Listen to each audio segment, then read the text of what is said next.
Bismillahirrahmanirrahim. Assalamualaikum warahmatullahi wabarakatuh. Waalaikumsalam warahmatullahi wabarakatuh. Alhamdulillah, assalatu wassalamu ala rasulillah, amma ba'd. Yang sudah hadir bersama kita, di tengah-tengah kita, narasumber kita pada hari ini, Bapak Dr. Andes Haji Mazrui, MPDI.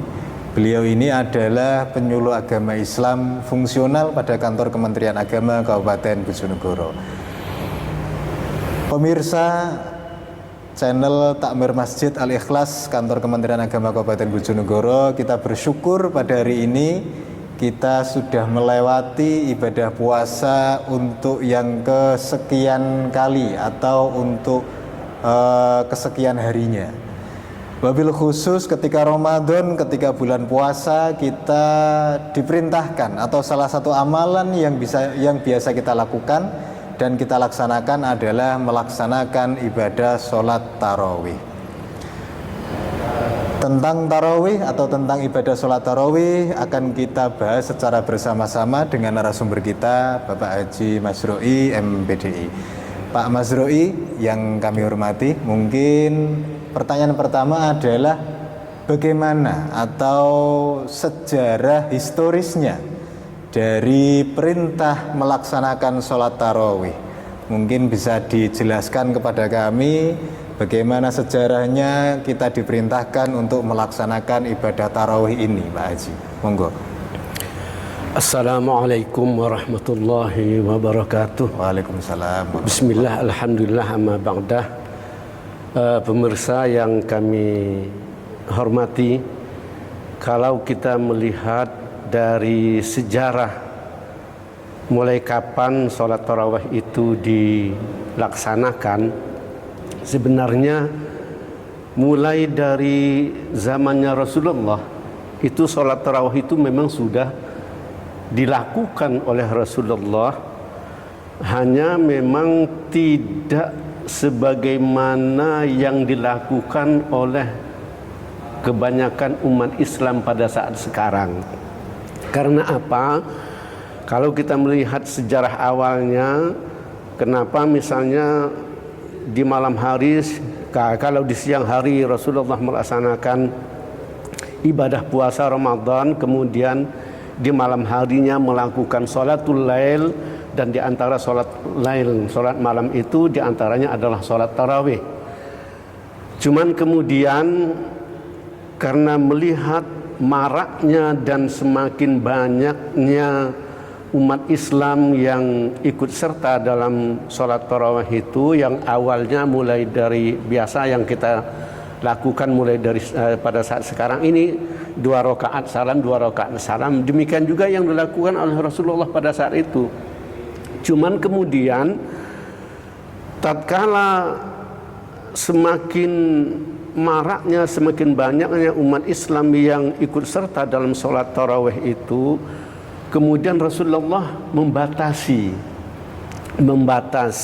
agar supaya sholat tarawih itu tidak dilakukan sebagaimana yang kita lakukan saat sekarang ini. Karena konon kalau kita melihat dalam beberapa keterangan bahwa Rasulullah melaksanakan sholat tarawih itu hanya 8 rakaat awalnya. Nah, setelah itu Rasulullah selesai. Tapi apakah kemudian Rasulullah menyudahi sholat tarawihnya? Ternyata juga tidak. Karena setelah Rasulullah selesai jamaah bersama makmumnya pada saat itu, kemudian Rasulullah langsung meluruskan sholat tarawihnya di kediaman beliau. Nah, maka kemudian sekarang ini umat Islam di dunia pada umumnya, tidak terkecuali di Indonesia, ada yang kemudian melakukan sholat tarawih itu 8 rakaat, kemudian ditambah 3 witir sehingga menjadi 11. Sementara mayoritas umat Islam Indonesia itu melakukan sholat tarawih itu 20 rakaat, kemudian ditambah 3 rakaat sholat witir. Nah, ini kalau kita melihat sejarah awalnya. Tetapi kemudian oleh para sahabat juga tidak mempersoalkan apakah misalnya mau dilakukan 8 rakaat atau 20 rakaat, juga tidak dipersoalkan. Cuman ada sebuah nilai yang terkandung di dalam ibadah ya, maka kemudian para sahabat sendiri sampai memiliki sebuah analisa, bahkan termasuk kita sekarang kan punya analisa masing-masing. Sebenarnya ibadah itu kan semakin banyak kan semakin baik kan, semakin sering kita lakukan semakin besar pahalanya kan begitu. Oleh sebab itu masalah hitungan rakaat dalam sholat tarawih itu tidak perlu dipersoalkan. Bahkan tidak terkecuali kita juga kadang-kadang pada saat kita sedang mengalami keletihan, kadang-kadang ya sholat tarawih 8 rakaat, kemudian kita tinggal istirahat dulu, tidur, nanti begitu terjaga bangun kita teruskan sampai 20 rakaat plus witir kan. Kadang-kadang juga kita melakukan sholat tarawih itu selesai 20 rakaat plus witir, tidur, bangun dari tidur sebelum sahur, kadang-kadang kita lanjutkan dengan sholat tahajud. Ini sebenarnya tidak ada masalah di dalam kehidupan kita, dengan prinsip semakin banyak amal yang kita lakukan, semakin banyak ibadah yang kita lakukan, maka mudah-mudahan ibadah itu betul-betul menjadi saksi kita di hadapan Allah Subhanahu wa taala. Saya kira secara garis besar sejarah sholat tarawih itu seperti itu secara garis besar ya. Kemudian seperti ini Pak Masroi, di masyarakat kita itu kadangkala ada persepsi, ada ucapan-ucapan mengatakan, oh setahun sekali mosok nggak ikut sholat tarawih. Bahkan yang lebih parah, ada beberapa orang itu yang menyalahkan orang lain ketika orang lain tidak ikut sholat tarawih. Nah itu berkembang di masyarakat kita. Pada hakikatnya hukum melaksanakan sholat tarawih itu seperti apa Pak Masroi? Bisa disampaikan ke kami? Ya, terima kasih. Memang namanya masyarakat itu heterogen ya, bermacam-macam. Ukuran ibadah itu sendiri macam-macam. Kemudian pola pikir masyarakat kita juga tidak pernah akan sama. Kemudian perasaan batinnya juga tidak pernah akan sama. Itu sangat wajar. Itu namanya sunnatullah di dalam kehidupan bermasyarakat, berbangsa dan bernegara, termasuk di dalam urusan-urusan agama. Tetapi kemudian mari kita melihat memang bagaimana kita mampu untuk memberikan pemahaman kepada masyarakat. Karena bagaimanapun sholat tarawih itu kan hukumnya kan tidak wajib. Tidak wajib. Tapi kan sunnah. Sunnah itu kan manakala dilaksanakan dia akan mendapatkan ganjaran, tetapi jika ditinggalkan juga tidak berdosa. Tetapi persoalan sholat tarawih, ya jangan kemudian langsung di-cut seperti itu. Karena bagaimanapun sholat tarawih itu tetap ada korelasinya dengan ibadah yang kita lakukan di siang hari, yaitu puasa. Ramadan itu sendiri. Nah, cuman memang perlu kita memberikan pemahaman di masyarakat. Kecuali sholat wajib. Kalau sholat wajib kan jelas gitu ya. Man taraka sholatal khamsa amdan muta'ammidan fajazauhum jahannam khalidan fiha. Barang siapa yang meninggalkan sholat 5 waktu dengan sengaja meninggalkannya, maka oleh Allah jahannam khalidan fiha, akan diganjar dengan neraka jahannam selama-lamanya. Ya kan? Oh, kemudian sama misalnya pada saat ada di antara masyarakat kita yang bertanya, sering kita mendapatkan pertanyaan itu. Bagaimana Pak kalau kemudian saya sholatnya 5 waktu itu tidak full karena mungkin karena kesibukan saya bekerja. Oh, yang namanya bekerja itu wajib apa sunnah atau kewajiban kita sebagai kepala rumah tangga untuk menafkahi orang keluarga kita, itu pun perlu kita pilah-pilah ya. Jadi memberikan pemahaman kepada masyarakat itu memang sangat penting, terutama bagi kita sebagai penyuluh agama Islam, sebagai orang-orang yang diharapkan mampu memberikan pemahaman keagamaan di tengah-tengah masyarakat. Tapi yang jelas memang bagaimanapun yang namanya sholat tarawih ya tidak bisa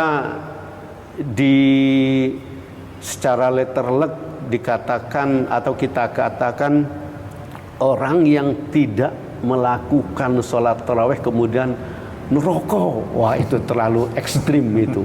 Tapi mampukah kita memberikan pemahaman kepada masyarakat tatkala ada di antara masyarakat itu yang tidak melaksanakan sholat tarawih walaupun itu sunnah? Karena itu tadi tetap kita memberikan pemahaman, masih ada mata rantai antara sholat tarawih dan ibadah puasa di siang hari. Karena sholat tarawih itu tidak pernah dilakukan di luar bulan suci Ramadan, kan begitu. Jadi walaupun sunnah, tapi kan sunnah yang sangat penting itu ya, sunnah yang sangat penting di dalam kehidupan kita. Saya kira seperti itu ya. Kemudian menarik ini, yang terakhir mungkin Pak Mazrui bisa disampaikan kepada kami sebagai sebuah bentuk ajakan atau himbauan di luar dari perdebatan sholat tarawih itu harus 8 rakaat atau harus 20 rakaat dan lain sebagainya. Mungkin bisa disampaikan kepada kita semua terkait dengan himbauan atau ajakan untuk konsisten atau istiqomah melaksanakan ibadah sholat tarawih.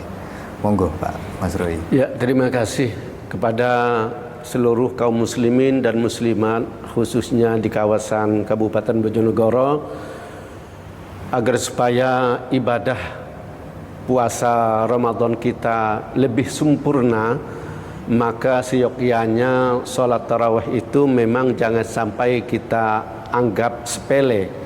Bagaimanapun sholat tarawih itu harus kita lakukan, karena sedikit apapun amal ibadah yang kita lakukan di dalam bulan suci Ramadan ini sangat mendukung bagi kehidupan kita kelak di hadapan Allah Subhanahu wa taala.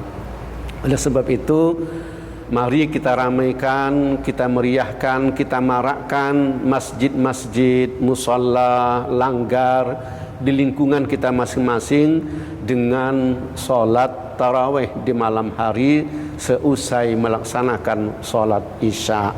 Ya, syukur-syukur setelah kita bangun tidur di malam hari kita lanjutkan dengan sholat tahajud dan sholat-sholat sunnah yang lainnya.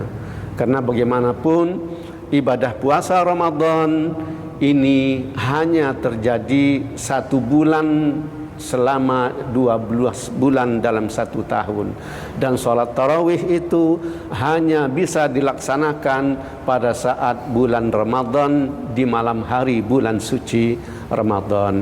Mudah-mudahan ibadah puasa Ramadan kita dan semua amal ibadah kita termasuk sholat tarawih yang kita lakukan ini bisa diterima oleh Allah Subhanahu wa taala dan kita bisa dicatat oleh Allah sebagai hambanya yang muttaqin, hambanya yang senantiasa melaksanakan segala apa yang telah diperintahkan dan sekaligus kita meninggalkan apa yang telah dilarang oleh Allah. Imtithalul awamir wajtinabun nawahi.